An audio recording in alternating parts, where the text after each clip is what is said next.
Assalamu alaikum masu kallo da masu saurare, sunana Adamu Zango Baby a cikin fim din Baby. Ina yi muku da albiji da cewa wannan fim din na Baby zai fita ranar 27 ga watan 6 2025 bayan sallah kenan cikin watan June. Da kada ku bari a baku labari. Kamar da kuka yanzu mun gama sinasinan bikes, accident da shauransu, don haka idan ka bari aka wuce ka ba kalli fim din nan ba tashin farko, you don't lose.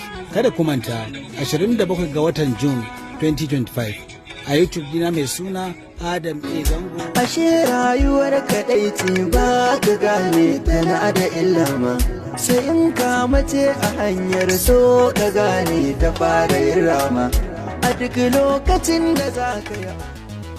Ana zaton wuta makera sai aka tsince shi a masaka. Barkanku da wannan lokaci. White House family sun zo muku da wani ƙayataccen shirin da ba taɓa yin sa ba industirin Hausa.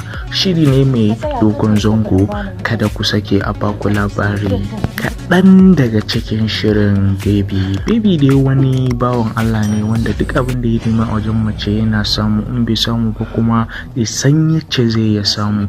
Shiri ne da ya sake dawo da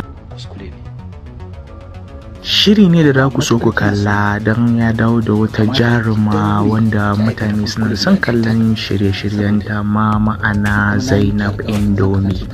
Adamu Zango ya dawo da Zainab Indomie ne a cikin wannan shirin nashi mai take Baby.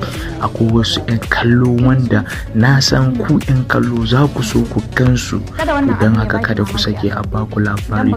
Ku biyo mu a cikin wannan shirin Baby.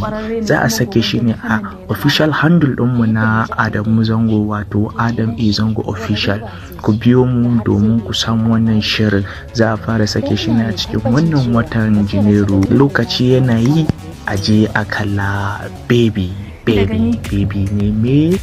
Baby dai wani matashin saurayi ne wanda ga kyawu, ga ado, ga kuɗi, kuma idan ya haɗu da mace sai ya yi san yace zai ya bata mata rayuwa.